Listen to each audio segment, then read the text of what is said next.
Good evening, everyone, and welcome to the Infrastructure, Safety and Growth Scrutiny Committee on the 11th of December 2024. Can I remind everyone that the meeting is being recorded and will be uploaded to YouTube afterwards. Item 1, apologies for absence. Now, we have received apologies from Councillor Bailey, Councillor Statham, Councillor Lee Clark, and I'm assuming Councillor Ben Price because he wasn't here last night. Have we heard about Councillor Oates? No, thank you. Right, minutes of the previous meeting. We are looking to approve the minutes of the previous meeting held on the 12th of November. Can I have a mover, please? Thank you, Councillor Wood. And a seconder, Councillor Clark, thank you. Right, declarations of interest. Does anybody have a declaration of interest? No, thank you. Update from the Chair, I've got no updates. Response to reports of the Infrastructure, Safety and Growth Committee. Update the committee that the asset management strategy went to Cabinet on the 21st of November with recommendations made by the committee incorporated, and this was improved. We've got no, item 6, we've got no considerations of matters from Cabinet. And we now come to our substantive item, climate change update. And at this, I would like to welcome Councillor David Foster, the portfolio holder, Councillor Anna Miller, Assistant Director Anna Miller, and also our Climate Change Officer, Charlotte Cheeseman. Okay, to introduce the report. So whoever wants to go first?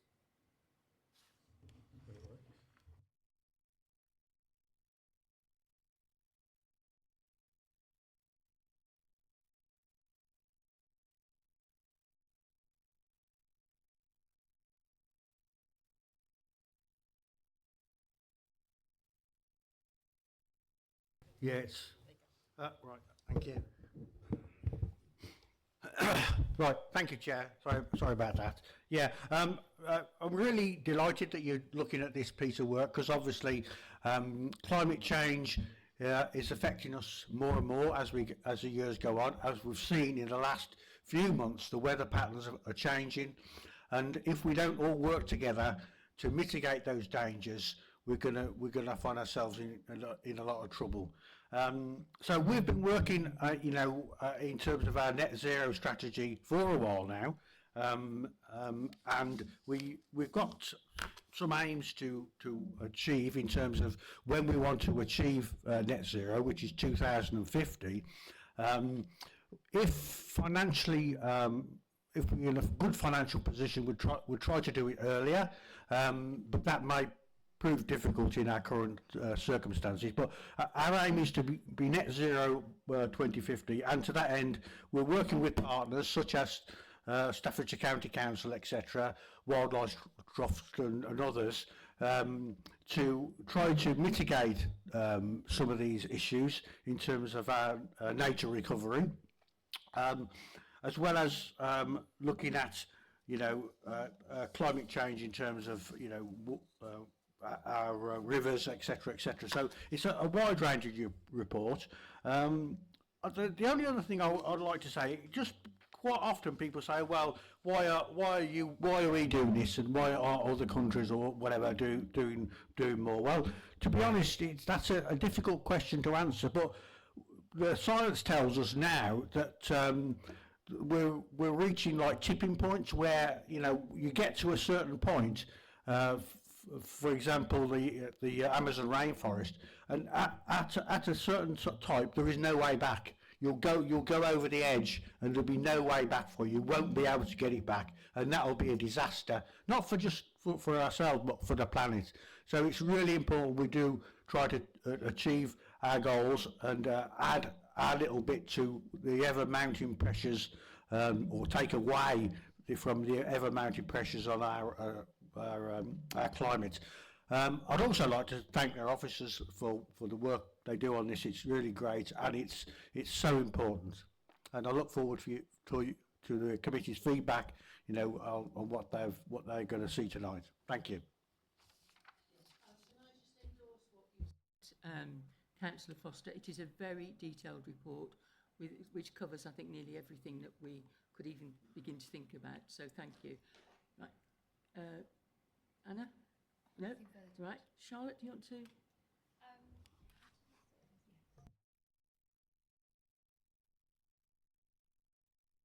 Okay.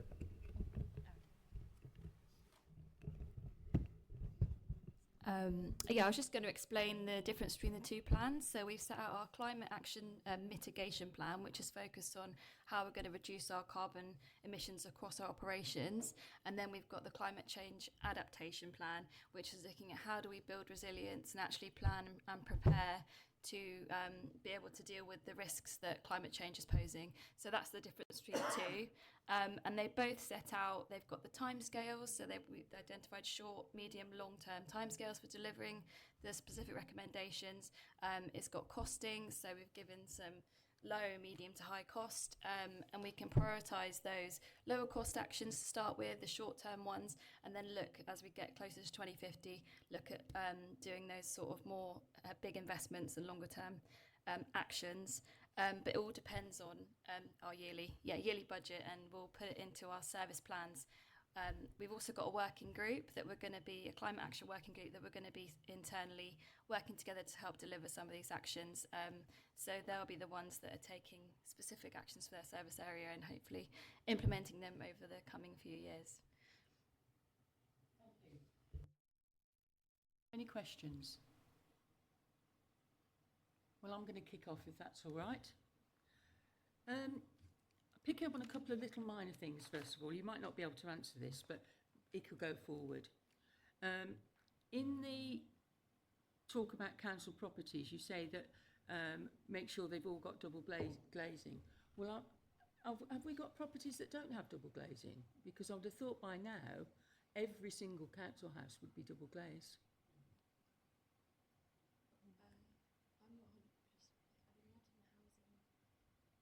I mean, if you can't answer it, doesn't matter. We can go find out. But I can't answer that. So that's something we can take away.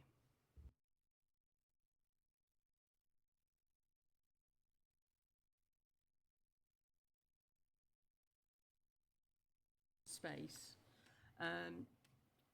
because, as you say, you know, with flooding and everything else. Because also one of the areas that I moan about, because I walk my dog every day on Wigginton Park, and it's red clay underneath, so it does get all muddy and stuff. But I think all those trees in that area protect the whole of that area. People don't realise what they're doing. So, and they put an orchard at the bottom of Wigginton Park, which is just starting, but it's starting to grow. And luckily, you know, it's been well maintained so far by nature. If we can see more of those coming forward, because I don't think they're that expensive to put forward, are they? You're absolutely right. Trees are really important in terms of climate action plan, but also in terms of the climate adaptation plan. They're important because they take carbon dioxide from the atmosphere, so that's one really good thing. But what we have to recognise is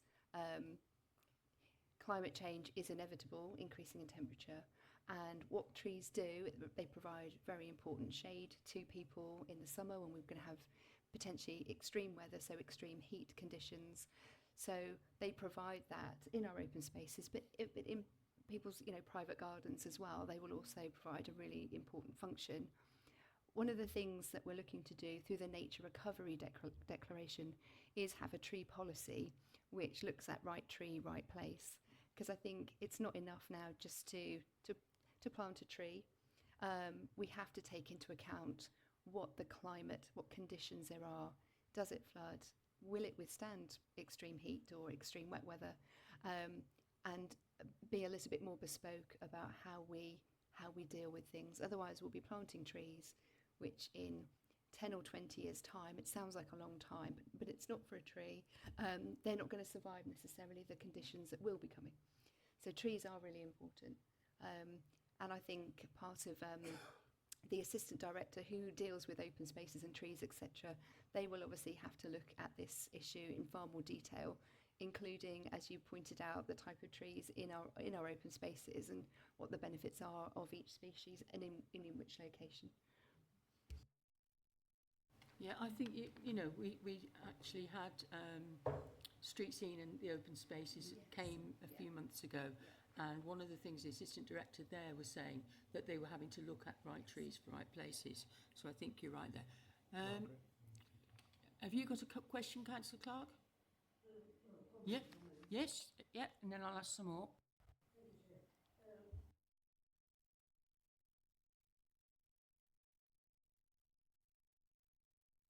It's not working. It is working.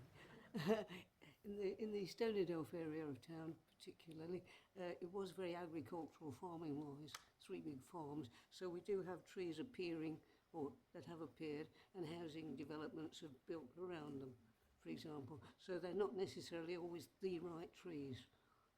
We do have a very successful allotment, though, for which there is always a queue, and it's something that we might be able to engender the use of an allotment somewhere where we've got an area that's not quite useful enough for a development, but could we consider that's a possibility in other areas, particularly, for example, Amington, I think.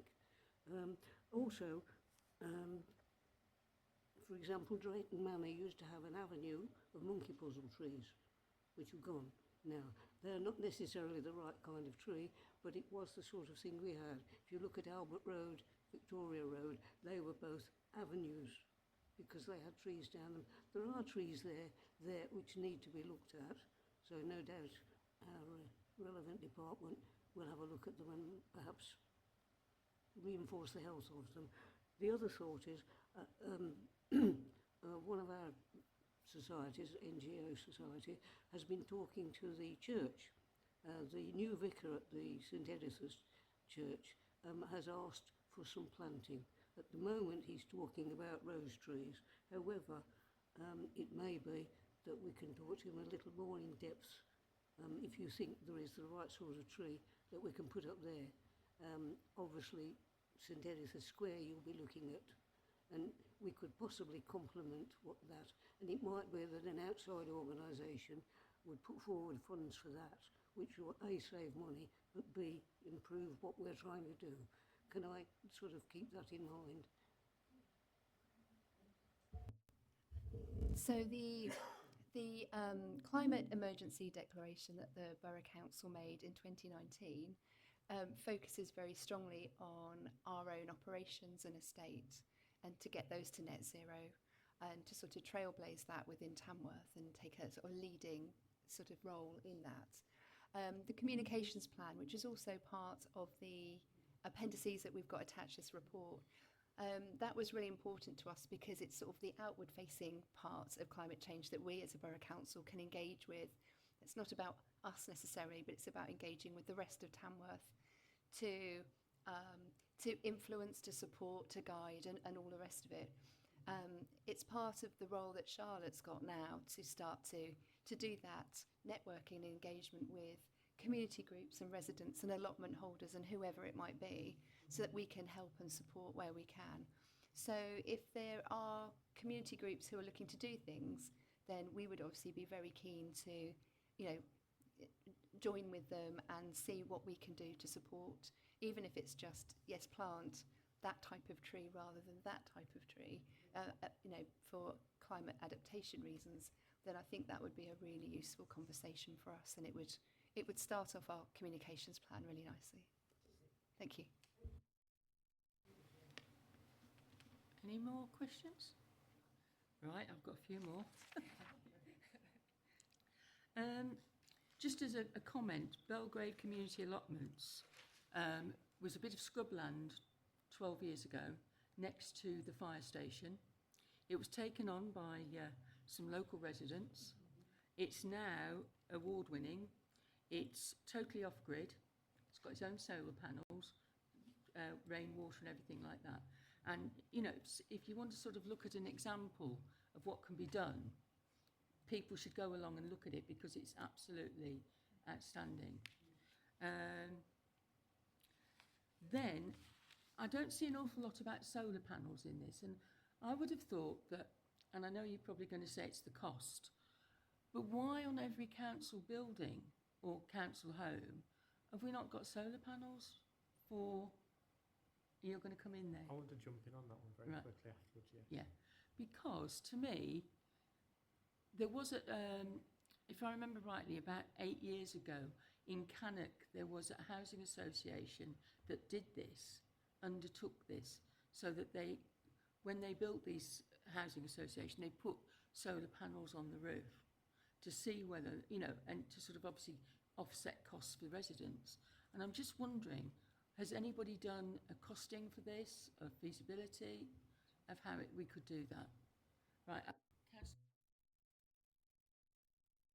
Just to jump in on that one as well, and I'm glad you brought up about solar panels. You've probably seen some examples of them where it's feasible and doable, where they put solar panels over cars in car parks, sort of like that sort of thing. Surely we could utilise whatever space we can, and where it's feasible to do the similar thing as well.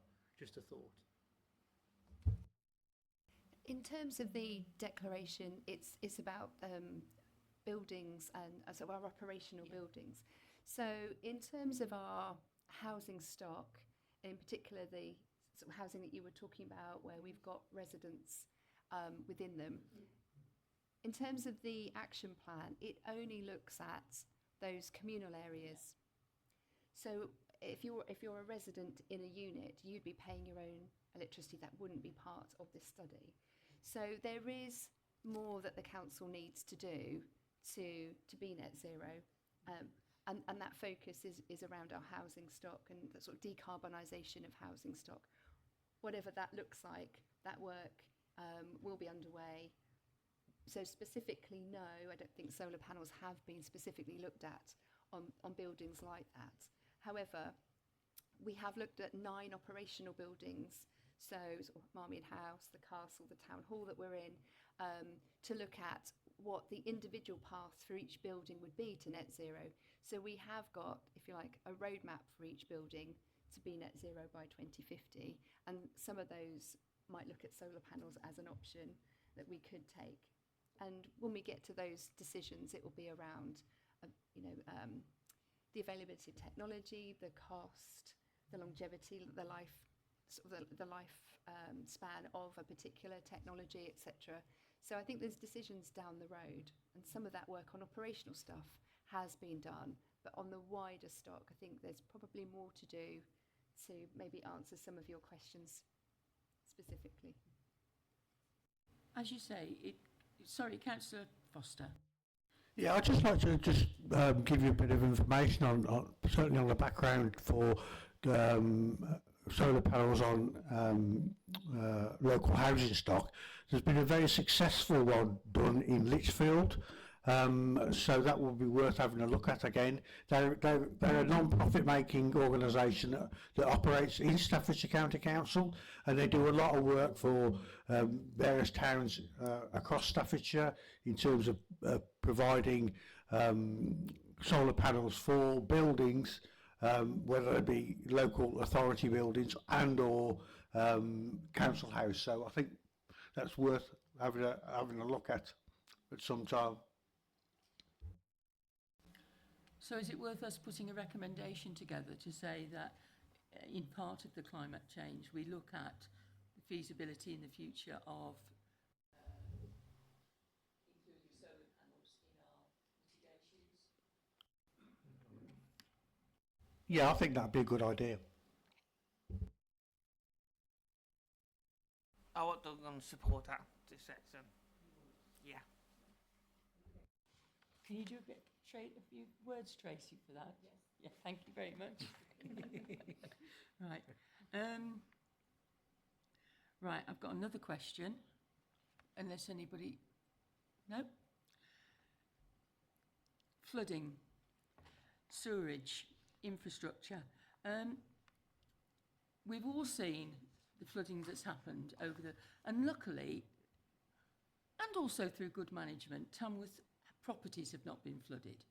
We've had all our open spaces, that's why we've got our floodplains, that's why we've got those huge grounds down by Ventura and everything else that take off But on some of the new estates, they have got sewage problems. Now, I know they haven't been adopted by Severn Trent, but have Severn Trent had any input into this about whether they can cope when it comes to flooding in the future, that their infrastructure will cope so that we won't see, like in other areas where the flooding happens, but it's because they can't, the actual infrastructure can't cope. And I'm very concerned because down the Ashby Road, it was dug up, Upper Gungate was dug up last year for about nearly 2 weeks, and there were temporary lights. And they've said there was ongoing, but they haven't come back to me to say what it actually was that they were looking at. They are investigating, because I've also, there's a stench on the Ashby Road as you go by the Anchor Valley estate, and that hasn't been resolved. Now, have they got the infrastructure? And if they haven't, what are they going to do to help mitigate flooding in the future? So I think with my planning hat on, I would say that Severn Trent are a statutory consultee in the planning process. So if we had a quantum of housing development, wherever that might be, let's say north of Tamworth, they would be consulted, and if they're unable to meet the demand for whatever reason, they would have to indicate that to us. I do think, though, that as a statutory undertaker, I think they have a duty to connect any new properties that come forwards regardless, actually. So yeah, I you know, it's with them to notify us, but ultimately I think they do have to deliver.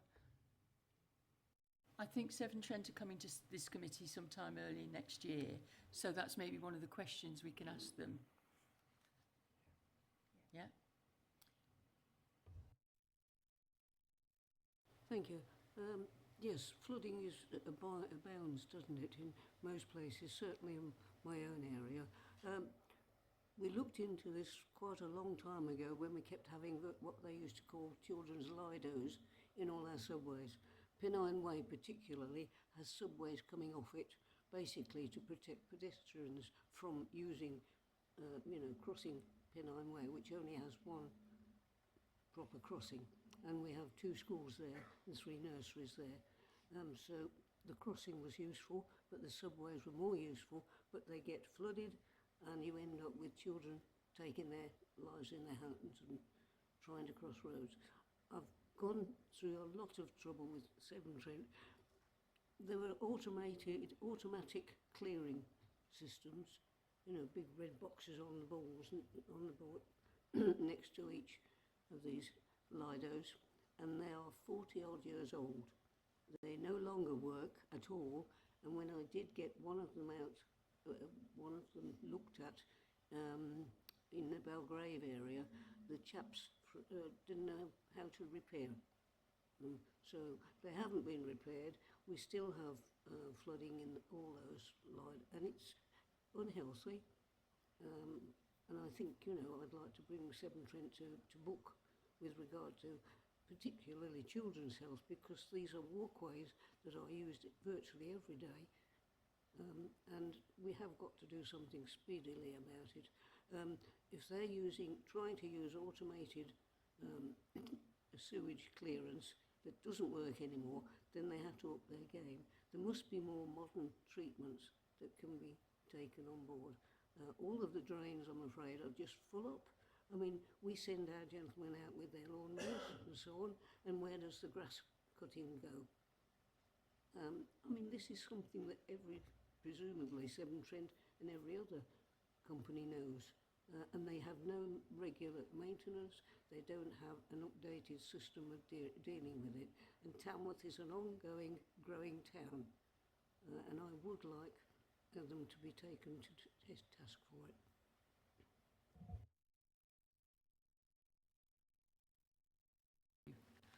I've got a final question, probably the most contentious one. One of the biggest users of carbon dioxide is Marmion House. Now, when you think about it, it sounds a lot, but then you look, and we house all our servers there, don't we? And I would think that servers take quite a bit of electricity. The other thing that I would like to know, do we have facilities where we can actually stop the heating on those floors that we're not using? I mean, you know, at home you have the radiator, you can just turn it down or turn it off. Can you do that at Marmion House? I don't think we do. I think it's the whole building is centrally heated. And actually, the building audit did cover Marmion House, and they went into quite a lot of detail. And it's actually run on gas, so I think it would be a massive retrofit project if we wanted to take out all of the infrastructure inside and redo the heating. But I don't think we can do individual floors because that would definitely be Yeah, no, Charlotte's right. The heating covers all of it. However, I think they can turn down on individual floors, but you've still got the hot pipes that are running through. It still pumps the heating around the building to allow it to heat both ground and top of the building. Yeah. It's down to the third floor. And then closed off. Right, okay, I'm being... Right, Councillor Adams. Yeah, remind me of something. On the server side, we're using Azure, is that correct? I believe they're quite energy efficient servers when on the cloud side. But more interesting thing, have we started looking at or talking about hydrogen in the main buildings? Because I'm quite aware there are plans by many gap firms to turn to hydrogen instead of gas.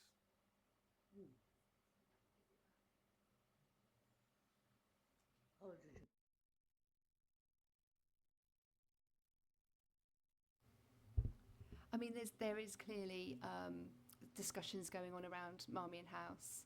Longer term, we have done a building audit which sets out that roadmap to net zero. I don't believe hydrogen was part of that roadmap. It's more about electrification, if anything, because an electrified system will almost decarbonise on its own through the government's use of sort of less reliance on fossil fuels and more on alternative energy supplies like wind power, for example, which makes it a greener electric supply. So I think it's more about moving to electric than it is something else. However, we have suggested and recommended in the report that the action plan is reviewed sort of on a sort of fairly quick basis. One of the reasons for that is because the technology is changing quite quickly around some of these issues, and it might be that if we redo this in a couple of years' time, there might be something like hydrogen, which could be something we could then consider. And we've got until 2050, and I'm not going to use that as an excuse, but we've got time for some of these technologies to evolve and become mainstream and or affordable. So no, that's not part of the current action plan, but that doesn't mean it couldn't be in future years. And I think having that evolution and keeping the action plan as current as it can be will be to our benefit longer term. Yeah, just to come back on that, when we were discussing the joint management and the fleet of new vehicles, we were talking then about moving possibility towards, you know, biofuels and things like that. So I think you're right, this is a fast evolving technology that we are going to learn from, and as long as we are reviewing every 3 years, I think that is fine. What do you think, Councillor Adams? I mean, when I went to the conference earlier, there were the people who actually own the gas lines, and they were talking about putting hydrogen through them nationwide. So, like, I think it's something we need to keep an eye on, because it'd be a lot cheaper to do at wet perspective and actually good electrics. So, there are plans in place, and people are talking high up about moving to hydrogen. I think it's something we definitely need to start talking to them about. Councillor Foster, you wanted to say? Yeah, I'll just make a point really. Um, because the technology is changing very, very quickly, I think early adopters, certainly in some areas, have got their fingers burnt. So they've paid a lot of money for to move down a particular route, only to find that that route has been uh, subsequently changed. And I think the council, Tamworth Borough Council, approach is the right one, which is to look and see where the technology is going, and pick the right moment to actually implement that technology, rather than jumping in at the first opportunity, because you can pay a big price for doing that. Anna. And I think just to reinforce exactly that point, the action plan isn't jumping into necessarily a particular route of investment. And what we're doing is we're looking at a lot of feasibility to make sure that we understand the issue before making some of the really big decisions. Because some of the issues around decarbonisation is going to be very, very expensive.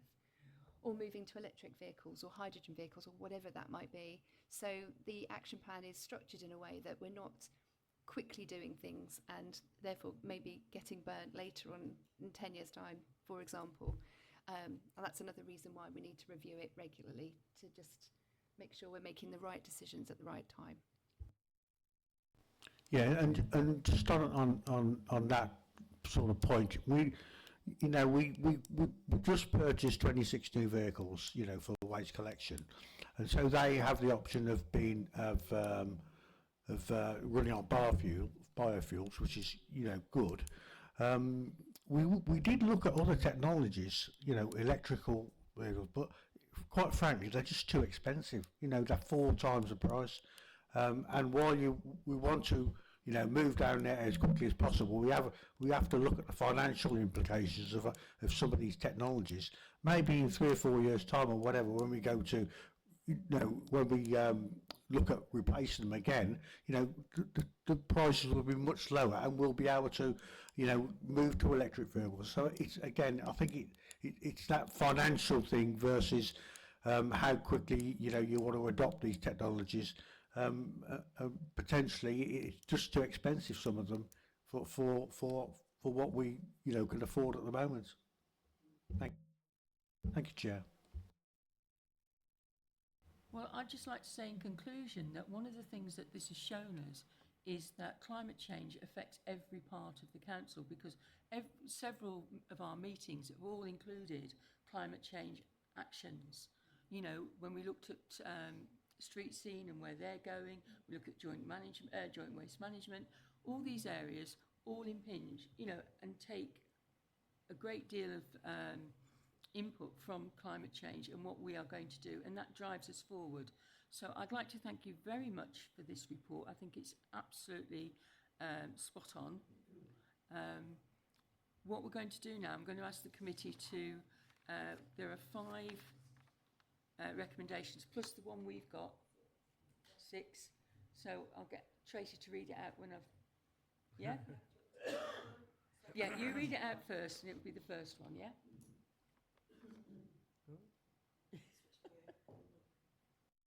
So the recommendation that was moved in the meeting was to look at the feasibility of including solar panels on council properties. Does that reflect? Thank you. Future fees.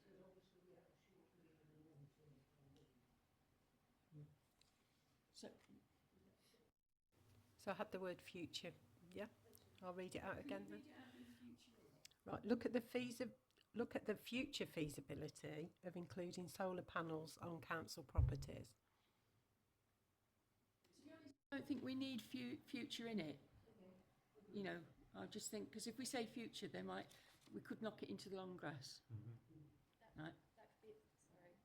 Yeah, that could be the starting action, is conduct the feasibility study. We can actually do that soon. And then, start to implement. Can I have a mover for that one and a seconder? Thank you. All in favour? All 4 of us, thank you very much. Right, I'm going to read the recommendations out and then just ask you right at the end, other than this first one that we've just agreed to endorse them. One is to endorse the Climate Mitigation Action Plan and commitment to refresh every 3 years. Endorse the Climate Adaptation Strategy. Endorse the Borough Council's Climate Change Communication Plan. Endorse the Staffordshire Net Zero by 2050 planning policy, and endorse an annual update to Scrutiny and Cabinet on progress. Right, can I have a move? Right, Councillor Wood, Councillor Adams, all those in favour, all of us. That's been passed. Right, can I thank you very much indeed for your attendance and a good journey home tonight. Thank you. Right, yeah, okay. So, and thank you very much. Right, you can leave if you want to. You're not going to be much longer though. No, okay, no. Right, we come to working group updates. There aren't any updates to share at the moment. Forward plan. A request has been made by officers to bring forward the Tamworth Housing and Supported Housing Strategy 2025 to 2030 from the forward plan to the committee in January. Are we happy with this? Now, up until yesterday I would have said yes, but after yesterday, the council meeting, I'm not quite so sure, because I want to bring forward a request for Staffordshire County Council to come here and explain their transport strategy for Tamworth, which I think will be a big piece of work. We've got another big piece of work coming forward with the river quality, and also Severn Trent are coming for, so we could talk about sewerage there. And because corporate tend to deal with all of housing, I wonder whether or not that should be offered to corporate. So I'm open to your opinions. I'm happy to second your call to bring Staffordshire on their highway strategy in January, if you would like that, Chair. I don't know if it'll be January, but whenever. Well, the next one, yeah. Whenever. Yep.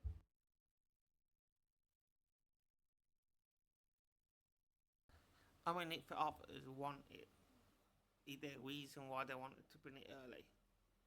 What the strategy? Yeah. I don't know. I've just been asked.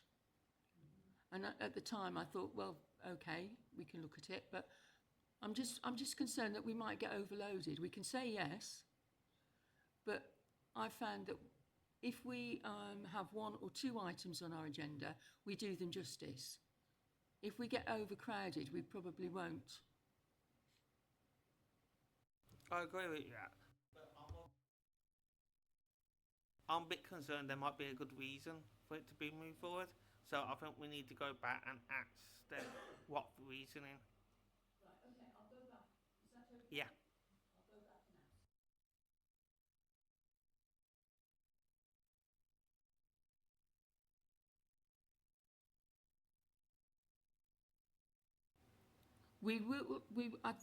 If we receive a work plan request from Councillor Turner to discuss Lightspeed, then we will take it on that and then discuss it at the meeting that we receive the work plan and go forward on that.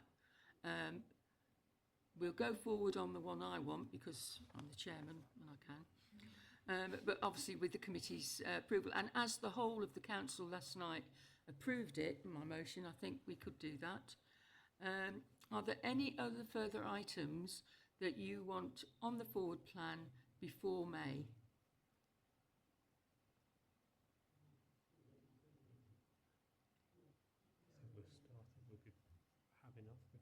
Well, I think so. That's what I'm saying. We got the right. Are we happy with that then? Right, and are we all happy with the Infrastructure, Safety and Growth Scrutiny Committee work plan as it is? We are. Well, in that case, I'm going to declare the meeting closed and thank you all for your attendance. Thank you very much. And it's been our shortest meeting for